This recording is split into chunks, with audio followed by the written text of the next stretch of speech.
Okay, tubaniriza ku fake shots. Nabagamba ku shots wabeera ebyakayo ebeera mu mikolo nga tukuleeta nga tutunulira ensonga ezibeera mu mikolo. Oba oli awo ezotalaba naye nga tuziranga ne tuzoogerako tube nga tubaako ki tuba tukyusizza n'ekyetwongeddemu nga bulijjo beera ne kojja Mayanja Musa ku ludda olwo abeera kojja ate ku ludda luli abeera MC mwogezi kuba ku mikono. Mulaba nnyo Bible kyekyo tusanyusa okulaba fake shots. Nange neesiimye. Ogamba otya? Nje ndisewo. Kuleeta fake shots. Nga tuli mpola mpola. Mwebale kutambuza. Alhamdulillah. Ffe tusiima. Ate era tusaba mugende mu maaso. Nga munoonya abantu abalina ebyenjawulo bye basobola okugabanako ne bannaabwe. Era mwebale nnyo mwebalire ddala. Bannange abalabi ba fake shots. Ate era abawagizi be ate nga muwagira ne Kojja Mayanja Musa MC ate ne muwagira nga alungamya abaana okuteekateeka abaana b'obulenzi. Bannange mwebale nnyo mwebalire ddala. Emikolo tugirungamya bulungi ddala osigala nga naawe akaseko kayina ku mukolo gwo. N'okugamba mutuufu nanyumiddwa omukolo. Bwe kiri. Omukolo gwabadde musufu. Nnyo.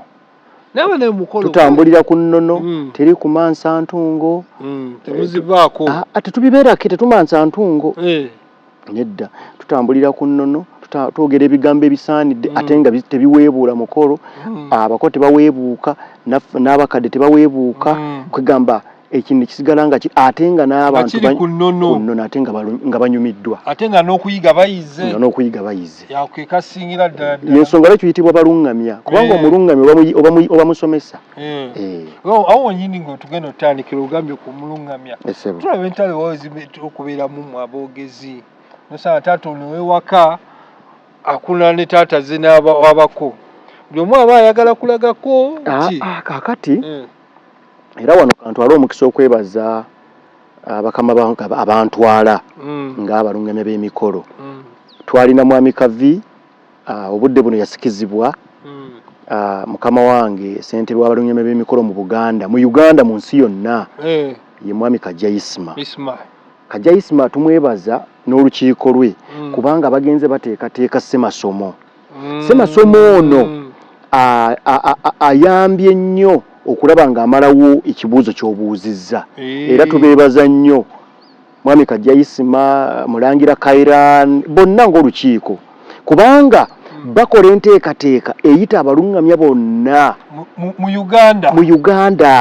Uganda kuba mu balungamya be tulina Abasoga tubalina Abanyoro mwebali Abanyankole mwebali Abateeso mwebali bonna bajja mu lubiri lwa Ssaabasajja Kabaka. Ekino kikolebwa wansi w'Obwakabaka bwa Buganda nga kikolebwa wansi wa ministry ey'ennono obuwangwa n'embiri obudde buno Obwakabaka gye tusinziira. Ekyo kiyambye nnyo okulaba nga abalungamya bajjawo ebyo era abakyabikola basaana bajje mu Ssemasomo agenda okuteekebwateekebwa kaakati bayige ebyo byalingawo luli. Ssemasomo oyo aliyo ddi? Aliyo mu mwezi ngenda kubuulira ngenda kwetegereza naye nga omwaka guno tumulina mugwokunaawo naye mumpita mugwokuna tujja kubayita era bannamawulire tubaagala nnyo mujje mumanye ebiki ebigenda mu maaso. Ssemasomo oyo waali ayamba nnyo abalungamya b'emikolo obutasiiwuuka mpisa obutalaga ssajja obutalaga lyanyi nti nze mmanyi nnyo kwegulumiza oli najja n'omulaba nga alina kya awabuzeemu naye n'amulabisa ffe tulina engombe n'amulabisa ye njogera yammwe ennaku zino ebyo ffe tetukkaanya nabyo kubanga bw'ogamba nti ndabise fiiki aleese abako nti tamanyi omukolo gw'oba ogusse ebyo byabangawo luli tuba tetuli mu ntanda. Oyinza okwagala olageko munno nze mmanyi nkusinga si kyekituufu oba oyonoona mukolo abaguliko baba balabye ddala baga nti naye ono eno lyakutte ekkubo nga si ttuufu atali ku mukolo nti tuli mu ntanda tuli Mmengo mu lubiri tugenze kumaliriza ntanda ya Buganda ate bino aleeta byaki si byakusoyasoya era munno tulina wano otubuuliza bannaffe awo ebibuuzo katugeze nze taata ebya Bayibuli ebyo byonna ebyo birungi kubanga bibeera mu buwandiike era byalambikibwa okusinziira baga nti bikkula Luka 2:10 egamba ki ebyo n'obikkula n'osomawo naye waliwo bino nga omulungamya akulembedde abako azze naawe otudde ewaka tugeze n'omugamba nti mwana mulenzi nga bw'okulembedde banno obudde buno nga wandyagadde okuneeyungako oba okuneegattako bwe mba nga njagadde kukuweereza mmotoka wandyagadde kuvuga mmotoka ki n'ozogera bw'aba oli takitegedde tomulwisaayo mugaa nti no mmotoka gundi bw'aba nga kimulabeka nga kimuyinze okyusa mangu akatambi omugaa kitabo kyewasinga okunyumirwa ebyo bintu kyewasooka ng'oli musajja muganda ondabikidde ng'oli muyivu wasomako kitabo ky'omuganda yenna kyatandikirako okusoma nti kisumuluzo kwegamba oba kalibu eganye ng'emmotoka eganye n'omugamba kisumuluzo n'akitegeera tolwawo tomulwisaayo omunona mangu era bw'abanga alabika nga alembeggerezaawo nga biringa ebiganye ng'omugamba nti nze kankuweereza omwana wange wano akuleetere kalibu yebeekuyingiza kwegamba n'otamulabisa mu banne be yakulembedde nti tamanyi buli lw'obikola ebyo byadda buli lw'obikola gw'olage nti olabisa oli olage nti gw'omanyi nnyo omukolo gw'oba ottattana oba obba w'abantu eno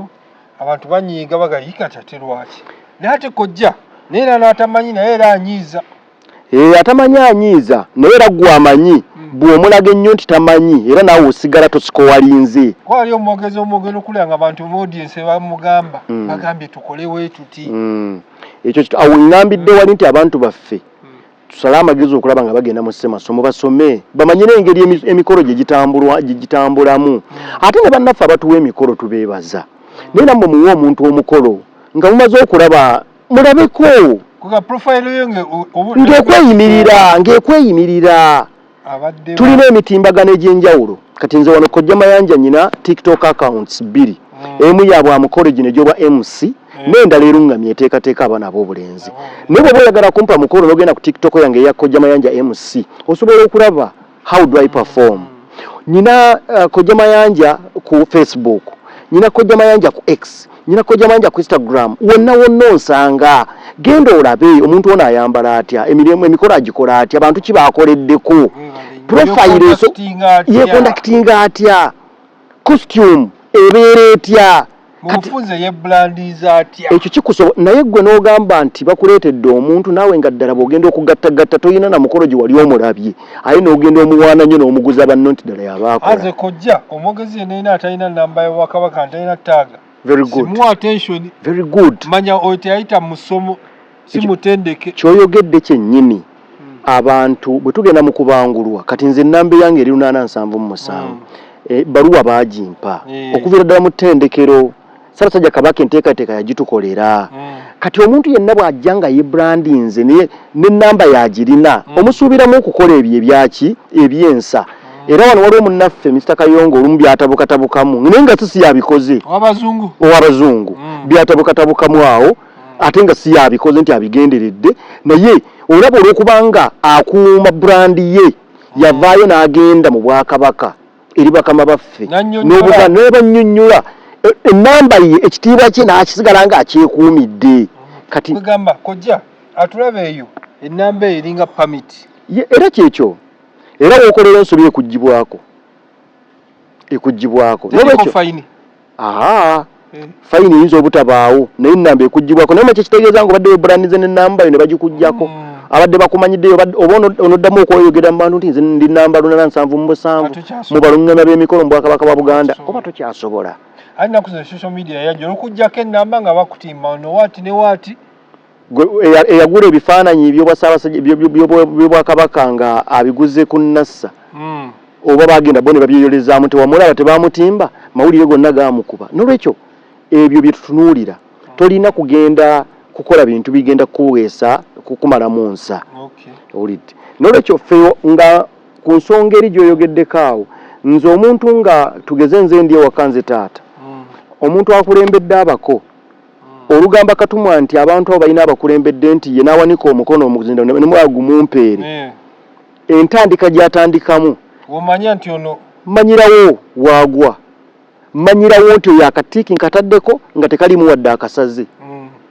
nti simuwaako kitundu tugeze gwakutta omuzinda gwali kuwankaki anti bwe mba nze kutta akazindalo katugeze kati gw'oliko oli taata ne bakampa era nga ntandikirawo nyini muno mwali oyo atamanyi kuboola nganda nti taata nga yeffe tuzze buteesagga mukulu tuwerekeddwako awo okka ebigambo ebitandikaawo bimala bw'obanga ddala makama siraamu nyinza okutandika salaamu alaikum wa rahmatullahi wa barakatuhu mukadde wange nga yeffe inna allaha wa malaikatahu yusalluna ala nabii nti allahumma salli wa sallimu alayhi ya ayyuhalladhina amanu yusallu alayhi wa sallim ntalira ku mubaka olwo nzikiridde ebutamba kakati nyinza okuba nga bengenzeemu banzikiriza ya mukama waffe Yesu Kristo era ntandika omukama mulungi abooluganda nti ekiseera kyonna nti omukama mulungi era ze embeera ze weewaawo mukama wange nga yeffe awo nyinza okutandikirawo n'ettendo nti ekitiibwa kibe mu ggulu eri Katonda ne bawuliriza nti ekitiibwa kibe ne bakwata yeka n'abalungi yebasi era nayo ntandika tukutendereza Yesu oli mwana gwa ndiga omusaayi gwo gunaziza nebaza omuloko bwentyo era bwe mmanya nti ate ba Yesu Kristo bannanga abalokole nganta nabonga mbavuga mbatandika leero kirizidwa oliko feva oba nendeeta kanako omwana ow'obuwala ti mukama kwesiga kwe ankuuma nyimusa kulwazi engabo yange Yesu gw'omubeezera mpa amaanyi ankuuma eri abakuusa mu mitima eri abannumba you must be versatile togamba nze musa ndi musiraamu obeeraawo ekisooka guli mulimu okulungamya emikolo mulimu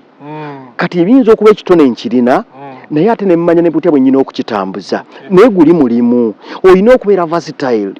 olina kuba duo multipurpose nga wonna okola ki obwawo owulidde n'olwekyo bwe tulina okutambuza emikolo kati bwe mmala ebyo byonna nga taata mugamba mukadde wange yenze buyise bw'omu bulijjo baagera nti nsega yeebika mukulu mpitidde kiteetikka era mukama wange olwo kizito mulina ow'emmamba mukulu mpitidde namugongo mukulu musanzeeyo era abajulizi bonna byonna omutakankata byonna nga bwe tubyogera awo taata wali mu ntebe amanya nti ono tujja kuteregga ono mutuufu era ne bagenda okwebiri ebyabakalibu byonna baba bimanyi ekisumuluzo byonna baba bimanyi byonna agenda okutunulira kuwulira wali wokka awasoosa agamba lujja kukoya tujja kuteregga lujja kunyuma abo tannabansindikira awulidde kati awo omanyira kati awo bali boogambye abatamanyi bwe mpulira ng'ennyingira ye wano si yeyo yowulira nga ddala eri vibrant bulungi ng'eba omanya nti ono nja kumuvuga mpola kati gwali ewaka ne bwoba omanyi mukita kukisussa tokisussa mutwale empola ki ate wali ku mulyango wayinza okumulema ate newalala najja anyumisaayo eriyo wali ku mulyango webigaana naye najja wano mukwanja ensonga n'anyumisa bulungi biri bibiri ku mulyango ne mukwanja ensonga awe tukuwera obuniri ekyo kituufu era awo tujajingira waliwo abamu abakitwala ennyo at extreme nekiba nekisukka nnyo naye nga awo tulabirira ddala awo tulabira ensonga ojanjizza otya awo era awo tulabira nti ono omwana mulenzi ajja kubanga ensonga agiteregga bulungi koja era nga tukyali ku mbeera emu obufu emu aboogezi ensangi zino waliwo abookezi awo n'abakatumwa ogenda olaba katumwa omwogezi eyamuleese naye n'akola ebiri contrary oba oli awo n'omukolo bitya nga ki obudde bugenda bataddewo nnyimba nina omukolo gwe nabaddeko jjo ku Saturday twabaddeyo lyantonde naye wedda buli break gye tufuna nga bajja ndio yaza ayambadde birala ekyo tekiba kikumala budde nakwonoona kakati mu bufunzefunze gambira wamu nti ebyonoono obudde oba ebitta obudde mu mukolo kakati gwe kennyini ogambye nti wabaddewo break efaanagana ete oba aleetedde ebintu byabwe oba omwogezi akolaganye ne katumwa si kibi naye batambuzza batya programu yaabwe. Nze nga Kojja Mayanja Musa MC bwe mba nnuŋŋamya emikolo gyange ntunulira break kiwenyina okuleeta omuntu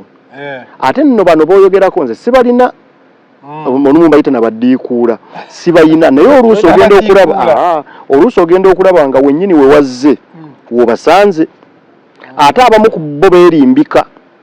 n'agenda kugaa nti nze omugole yaŋŋamba nzije ennyimbe abantu abamu saagalaga nti beesiba ku bantu naye laga nti nze omugole yo yangula ogenda n'omulala n'owandiika lisiti y'abantu 6 bonna bagamba omugole ye yangula ate oyinza okugaana lumu owalirizibwa ogamba naye kangende ngamba omugole bano bonna abantu be yagambye ng'ayinako n'omuyimbi bonna bagenda kuyimba budde ki n'ogenda omugawo waayinoga oyina abayimbi oyina ono nanga taata sibamanyi noga twafudde dda kati olwo kiba kidda gwe kiddenze nze ali mu control ali ntya gwe boyisa abanga ab'omwogezi si bange naye ngenda ne mmanya nti katuyingidde mu nnyumba awo twetaagawo music mutono ddala sina kindi okumuggyako kati nentandika okumanya bwe tuba tumaze okuzaala omwana mu nnyumba omwana amaze okuzaalibwa okulya kutambula kati wali mu kulya wano nteekayo abamu ku abo